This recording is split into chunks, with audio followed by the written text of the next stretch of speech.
Hey everyone, Golden Ninja 3000 here again. Today I'm reviewing LEGO Harry Potter set number 76389 Hogwarts Chamber of Secrets. This set is for ages 9 and up. It's got 1,176 pieces, and we've got like 11 minifigures in this set, most of which are exclusive. This is the flagship Hogwarts set for 2020, and it is the most expensive of the year at $130. It's pretty fitting that we get Golden Voldemort in this set since he'll be a very desirable figure and this is the most expensive of the 2021 wave. I love his torso print. Getting like this robe in gold is really awesome and I like the sparkles. His face looks very good as well. Actually like looks pretty cool in gold, and then we've got the wand, the back printing, and the base plate, which is the same across all of these. This is the same Harry that comes in the Fluffy Encounter set, but he does have the Sword of Gryffindor this time around. That mold is returning from the second CMF series, and it is fantastic. It is such a good mold. We've got like transparent rubies like dual molded into it. That just looks really nice. Back printing is the same, and then you have his regular alternate face. Next up, we've got Ginny Weasley. This is technically an exclusive variant of her because she is in uniform for, I think, the first time in the reboot wave, which is pretty interesting. She has a dark orange wand, which matches her dark orange hairpiece, which is returning from the 2010 sets. But the torso is the same exact one as Harry, and then this is just a very common child face print. Next up, we've got an exclusive character. This is Colin Creevey, the kid that followed Harry around taking pictures of him. In Chamber of Secrets itself, yeah. So this is a really awesome figure. He's just using the same torso print as Ron from that Fluffy set, but I do kind of like that one better because it's got like the robes and the sweater. And then he also has this super like old-timey camera, like with like the big flash bulb. So I think that that's a really good design and it looks pretty cool. I think his face print is new as well, at least it's not familiar to me. And getting the Han Solo hair in this color is very interesting. This is Justin Finch Fletchley. He's the one that ran away after Harry spoke Parseltongue to the snake during the dueling club scene. And I really love the torso print. This is the only way to get a Hufflepuff torso in the new design, if I'm not mistaken, and it looks really good. The face is just like Ginny's, that standard child face. Back printing looks good, and then he's got that alternate face as well.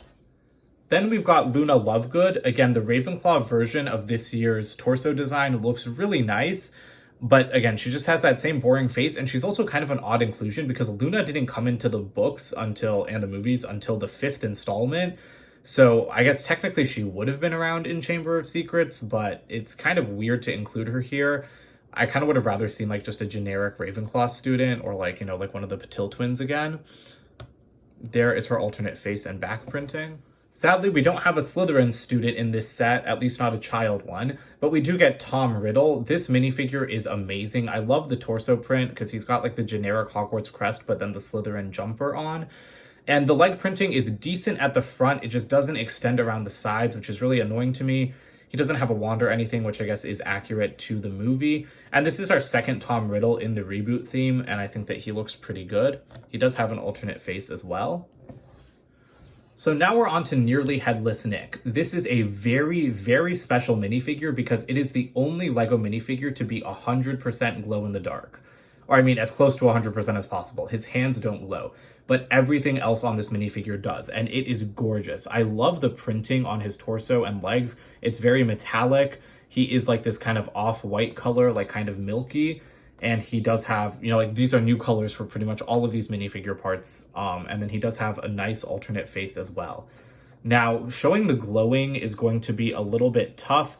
Usually you have to let these things charge up in sunlight. However, I do have a UV flashlight, so that's what I'm going to be using. So I've got all the lights off in here, but as you guys can see, there's still natural light coming in.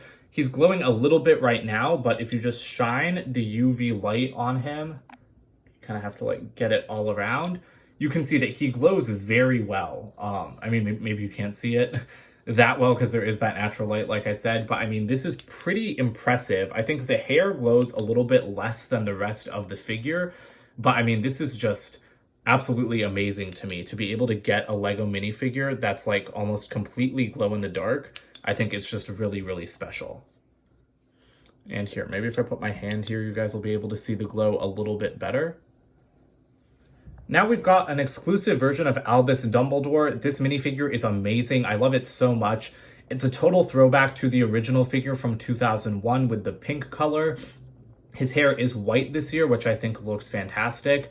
The only disappointment I have is that the printing doesn't extend down the back of his robes. There's a better look at that torso printing, which again is very intricate. It doesn't line up perfectly, but I mean, it's also kind of like mostly covered by the beard anyway. And then there's his back printing. I love all the hoods on the backs of torsos this year. Next up, we've got Gilderoy Lockhart. This is an exclusive version of him as well, and it's nice to see him in a cheaper set because he's only otherwise available in the $400 Diagon Alley. This minifigure looks great. I really like the color for his torso. I don't even know like what that is. I guess it's like a medium nougat color. I'm just not used to seeing it on minifigures. Although I do think he would have greatly benefited from having a cape. His regular face is fine, but the alternate face is what's really special because it's just so expressive. And now we come to what I consider the best minifigure of the set. I mean, aside from Dumbledore and Nearly Headless Nick and Golden Voldemort, because this set has so many amazing figures. This is Professor Aurora Sinistra, the astronomy teacher who appeared in like the background of one scene for like 2 seconds in the first movie. I'm so glad that LEGO made a minifigure of her though, because her torso and robe printing is amazing. She's got pearl gold arms, and of course it is a character of color, which Harry Potter is sorely lacking in. We also get a new color combination for this hat and hair mold that was introduced with McGonagall earlier this year. And she has a brand new face print. That side looks fantastic, but then the other side is also very nice with her glasses. This set also introduces a long-awaited Cornish pixie mold. These are made from like opalescent, like transparent blues, so they're like very satiny and shimmery. These are basically exactly like Baby Groot. They're little one-piece animals, and then you can kind of clip a minifigure onto their hands. So let me get Lockhart so you can see that. I mean, I hope this is, it's kind of out of focus, sorry. But a minifigure can just grab on right there. So that's really awesome. And again, these pieces are just really, really cool, and they're a beautiful color. Here are the 6 chocolate frog cards I got in this set. More Ravenclaw, more Dumbledore. I got 2 Madame Maxime, so that's kind of disappointing. Another Bertie Bott, and then I think that that's Ollivander. So, I mean, I did not make out so well when all was said and done with these cards. We've also got a couple of accessories that are kind of just left to be floating around after you finish the set. This is the snake that Harry speaks to during the dueling club. Nice inclusion. This is Year with a Yeti, one of Lockhart's books. That's a very nice sticker on the front. And then you've got like a printed textbook page inside. I think that that's really boring. They should have used that Once Upon a Time piece that's been like printed for the last few years. And then here we've got Tom Riddle's diary. I guess that this is supposed to be punctured with the Basilisk thing, but I don't know why it's got like, or maybe it's not. Maybe that's just supposed to be like the natural like leather cracking. But I don't know. That's just kind of odd to me. This is also the only version of the diary to be stickered instead of printed, so that's kind of lame. And then there's absolutely nothing inside, which is even more lame because they could have used like one of the printed pieces from the CMF series or just given us another sticker. Here is the new Basilisk for 2021. We did get a really crappy Basilisk back in 2018 that was like black for some reason and made up of very few pieces. I know it was just added for the play value, but it was terrible. This one is much better, but still not as good as the original like 2002 version. We have a new mold for the head here. It's using the Velociraptor lower jaw, but the upper jaw is a new design. I don't know how I feel about the olive green color. I think the mold looks great, but I would have preferred if the color was like dark green because that seems closer to what it is in the movie. And the other really sad part is that you can't pull out like a fang. On the 2002 version, its front teeth were daggers, so you could pull them out, and I'm kind of sad that you can't do that here. That's what it looks like when its mouth is closed. That's like a very accurate kind of like toothy look at the front. And then we've got some of these new tube pieces used, so it does have a decent amount of articulation because you can turn the head there, you can turn the neck there, but you can also just like rearrange these tube pieces to get a different look if you want. So that's very easy to do, even though they don't technically rotate. The body is the worst section of this because it's just so blocky when everything else is so smooth. Honestly, like if you remove these side parts, there's less detail on the Basilisk, but I do feel like it looks less blocky. So I'm going to find a way to modify this because I just don't love the design here, although the new pieces are great. Speaking of new pieces, there's another new piece down here for the tail, which is very similar to like the old dragon tail piece, except now it's got this gigantic gap in it. I also really hate that because the old piece didn't have any kind of gigantic gap, and this kind of just ruins the entire look of the thing for me. And then back here, we've just got some more adjustable tail pieces that, again, have been used on dragons before. So you can get some nice slithering motions out of this, and like there's a decent amount of articulation here. So we'll start off by looking at the smallest section of the castle. This is the entrance to the Chamber of Secrets. I love this owl up here. I don't know if it's a new print, but I don't think I've seen it before. The face isn't centered properly, but I mean, it's a very nice print. I also just really like the structure up here. This really reminds me of the 2002 set.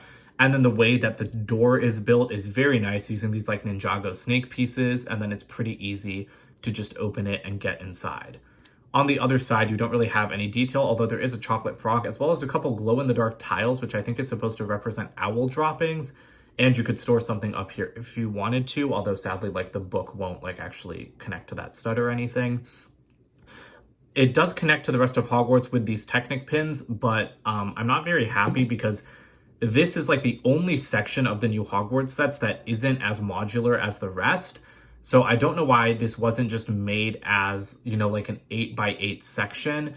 I guess doing 8x8 might have been a bit difficult because this is 10 studs wide, but it just kind of frustrates me that this is out of the rest of the Hogwarts system. So it just has to be always floating around the side and can't really be integrated in. Here's the exterior view of the rest of the castle. I think that this looks really great, but I am going to break it up into the two major sections that it was separated in at the start of the video. I will give you guys a quick 360-degree look, although I'm sorry the tower at the top is a little bit cut off, but I will show this connected again at the end. Here is the right side of the castle when you're viewing it from the exterior. You can see that this has a very detailed interior, but I also really like the outside of this. It's not very accurate to the actual tower that's next to the Great Hall because that's completely rounded. But we've got a small cliff section, just like a classroom section, and then the actual tower. The cliff section looks nice. However, this is a point that I'm going to bring up again with the Great Hall that really irritates me. There's way too many gaps. Like there's just a bunch of holes. And I mean, like this one's nicely arched, but like this is literally just a hole, and I don't like that. I don't like being able to see through to like the dungeon area because this is supposed to be like a cliff that you can't see inside because it like goes down into the water. So I'm not a huge fan of that, although I do really like the shaping is pretty good. We've got some moss, and then you are using like this little ugly rock piece. Higher up, I actually really like the detail over here with these just like, you know, regular windows. And then you've got these nice arches and then the sand green. I like seeing the sand green back. This is another stickered pentagonal Hogwarts crest tile. I kind of wish that those were printed because this also comes in the fluffy set. And then going up to the tower, it's shaped very nicely. This doesn't look like the marble staircase tower because it doesn't have like the 3 turrets coming off the side. You've just got 1, but at least you have 1. The 2018 Great Hall had 0. But even just these windows are rounded, which I wasn't expecting from pictures. I thought that they would just be kind of like at an angle. So I was pretty impressed with that. And then of course we've got like the turret that goes all the way to the top. So on the first level, we've got the entrance to the Chamber of Secrets. Well, I mean, not like the door, but you know, like where the slide is. So you've got a bunch of bones down here. So that's kind of creepy. There's a white frog in the corner. I wonder if that's supposed to be like a frog skeleton. And then there's another bone over there. And you can see the black slide, which is pretty impossible to access because the girls' bathroom set will lead to it, but you have to buy a separate set. So you might be wondering, how do you get into this if you're like, you know, if you just have this set and not the girls' bathroom? And the answer lies in this little rock, because you can actually just pull that straight off and then it reveals the slide, so you can easily put a minifigure down it just like that. I'm actually really happy about that because I noticed the removable rock and I was like, why is the rock removable? And then I was like, oh my god, wait, you can just slide a minifigure down. This level is Lockhart's classroom. We have gotten a Defense Against the Dark Arts room, yeah, in like one of the other Hogwarts sets, but this one is pretty cool. There's a brand new candelabra mold back there, so that's very impressive. Pink frog, a bottle. That is a wonderful stickered portrait of Lockhart up there. I think that that's a really nice sticker, actually. There's another sticker here. I don't know who that's supposed to be, a skull. And then you've got a couple of seats. So these actually work pretty well for, you know, like the short-legged students who just have to get their hands out of the way. And then they can stand right there. And that is supposed to be, I guess, the bottom half of a cage for the Cornish pixies. I don't really think that looks like a cage though, so I would have preferred if, you know, the designer had tried to do something else, like maybe just another one of these pieces up on top to be able to close the cage. So then on this higher level, we've got a section with a broom and a chocolate frog. There's also a little posing piece out here because you can pose a minifigure and have it be flying on the broom. I think that that's really awesome, and that's the kind of like little features that really make sets better in my opinion. And then we've got Lockhart's office with more pictures of himself on the walls. There's even one, it looks like, with Harry. And then there's a whole stack of autographs that he has to sign. That's a very nice sticker. I quite like that. The desk is also pretty ornate. He's got an extra wig, and then all the way back there behind his chair, there is another chocolate frog. And I've just taken the tower module off so it's easier to look at, but this is where a telescope is located. This is a very nice star map with a little Bionicle reference right there in the constellation. This orb is also a glow-in-the-dark piece. Let me actually see if I can activate that a little bit. You can kind of not really see the glow. Sorry, there's too much light here. This telescope is pretty nice. I just don't know what they're looking at because it just goes to the roof. So that's kind of awkward. And then outside we've got Hedwig. And it wasn't until building this set that I realized how few owls have come in this year's set. So I was really glad to get a couple in this one. Here's this section's modules separated out. And I will take this time to say that I absolutely hate these 8x8 pieces. I didn't mention this in the Fluffy review because I forgot, and I almost forgot again just now. But these are absolutely terrible. They look horrible for Hogwarts. Hogwarts is not like an industrial warehouse location. I don't know why it would have grates for like all of the flooring. Like you've got it here, you've got it there, you've got it with the Chamber of Secrets. I don't understand the point of using these pieces instead of regular 8x8 plates like they use in Lockhart's office. And so that's insanely frustrating to me because, like, spoiler alert, but one of my biggest problems with this set, which I'll go over at the end, is that there's like hardly any space to pose minifigures. And if these were regular plates, you would have so many more studs. So that is a terrible design choice in my opinion. Here is the Great Hall. This looks absolutely incredible. I'm very happy with this because one of my problems with the 2018 Great Hall was that it just felt a little bit too small. Like it didn't have kind of like the high arching feel, and just with the front of this section, you definitely have that. I also do like the cliff base, but again, I have the problem where there's just way too many gaps down there. So like I said, the main area of the Great Hall looks very good. I love just like the detail they've added using like these Friends like mini doll foot holder pieces. You've got torches off to the side. The roof looks great. You've like even just like clips used as detailing. All of those little things are very nice. And I particularly like these like drill pieces being used as turrets. It's unconventional, but I think it works very well. Down here is where the problems start for me. So we do have more of those little ugly rock pieces. That looks fine. I think the moss looks too symmetrical. Like everything up here is way too symmetrical. Like there's like no variation in the build at all, which is kind of awkward to me because it doesn't make it look as natural. Then we've got a little frog over here. We have torches here. Again, doesn't make any sense to me because it's the Chamber of Secrets. Why is it announcing its like location with torches in the windows? But over here, this is actually hiding a little secret because you can move these Exoforce arm pieces out of the way, and this rock piece slides right out. And so this is actually kind of a play feature. You can put the Basilisk through there because that leads to the mouth of Salazar Slytherin. But this little section does come with a Basilisk fang tucked away. And this is actually personally where I like to hide Tom Riddle's diary. Considering how much stuff this set squeezes in, I think that this is a pretty impressive Great Hall and, you know, like Salazar Slytherin face. The roof of the hall has a bunch of interesting secrets hiding there, so I'm actually just going to take these modules off. But you can see you've got a little wizard's chessboard up there. You've got a glow-in-the-dark minifigure head and a crystal ball right here. There's this nice kind of just Hogwarts general banner. Sorry for the shaky camera. There's a chocolate frog hidden up in the very top of the tower. That's like impossible to get out, but it's still a nice feature. And if you lift this up, you'll actually find the sorting hat resting on a piece of dog poop in there. That's obviously not dog poop, it's meant to be a little stand, but this is a very nice little hiding place, and I'm glad that they managed to cram the sorting hat into this set. Off to the right, we've just got another one of those printed pieces from the Fluffy Encounter set, as well as some jewels, and then we do have some hanging candles all over the entire area. Again, this is a pretty substantial Great Hall for such a small set. We've got some very nice stickered boxes of like wizard cereal, as well as more chocolate frogs. The set is great on those. Croissants, teacups, goblets. We have like 4 tables kind of to sit at, which is a pretty good number. And then we have 2 spaces for teachers, so you can put Dumbledore and Aurora Sinistra there with their robes. And then you have this very nice golden owl piece to create the lectern that Dumbledore speaks at. That's what everyone was hoping for ever since this like flying owl mold was introduced. And so that just clips in and studs in at the base. There is a fireplace back there, but there's actually also another really awesome feature, because as you can see, there's a little area here that's tiled. And I mean, I kind of started showing the play feature already, but you can reenact the dueling club scene because you can put a figure on that little tiled over area and you can have another figure wherever you want. And then you can just kind of catapult them out of the way. So I think that that's a really great feature. That is something that they had been planning for the 2018 Great Hall, and it ended up being scrapped, so I'm glad it could be included here. Once again, I do have some issues with the Chamber of Secrets. I think that Slytherin's face looks pretty good considering like what a tight area the designer had to cram it in here.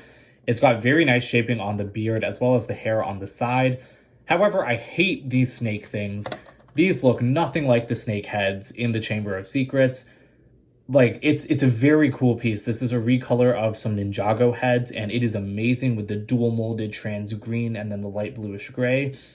But the snake heads in the Chamber of Secrets look nothing like this, and they're just tucked away in this corner.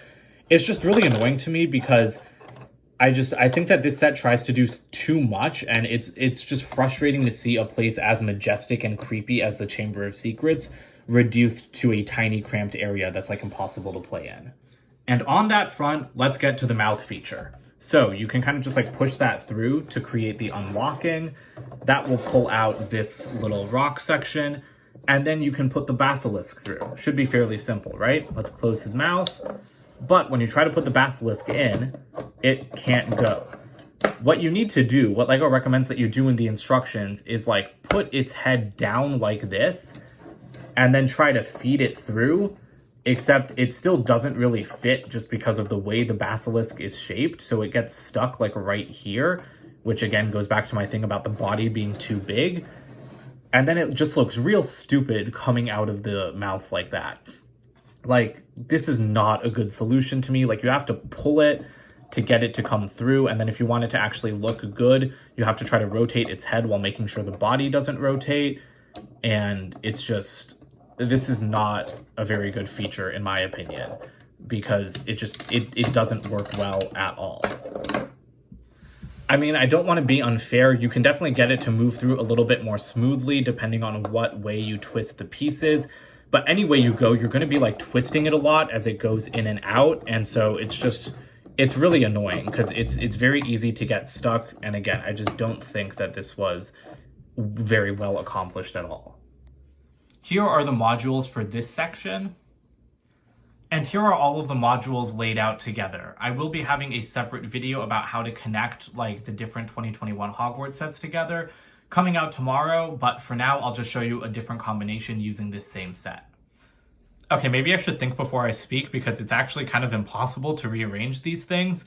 The Great Hall sections are much larger than the other ones. They're the size of they're like 1 8x8 plus 1 8x16. So what is that? That's like it's 24 studs wide.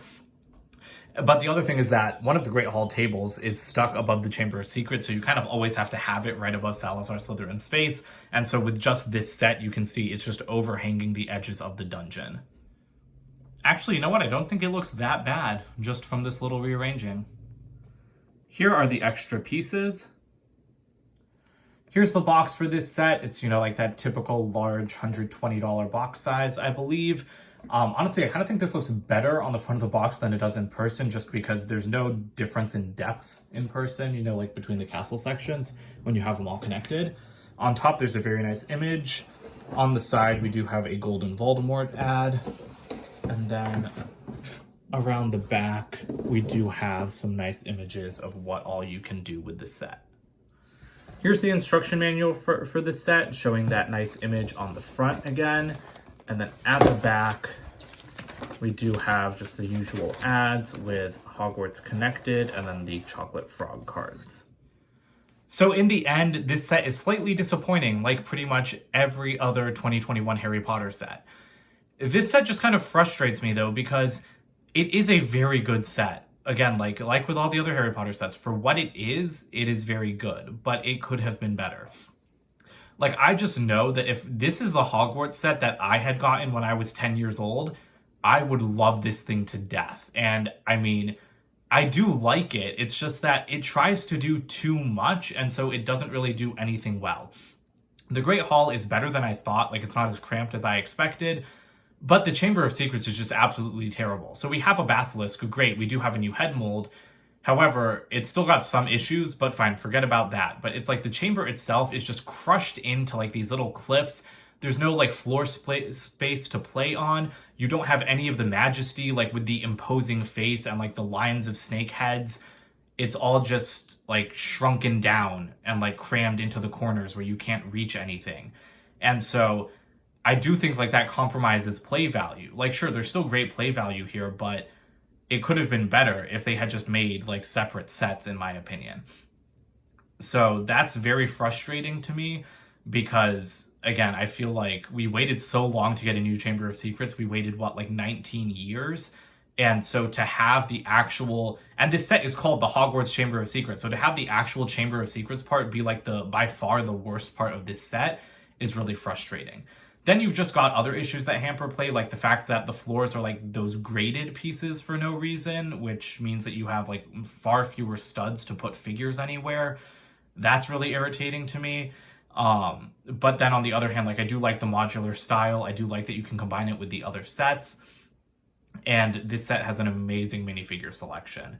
So it's kind of a mixed bag for me. I'd say get it if like you don't have a Hogwarts set yet, but honestly, like, this just still makes me want the old Chamber of Secrets because the old Chamber of Secrets is so much better. Like, I still just want to buy that one. This hasn't, like, scratched that itch for me.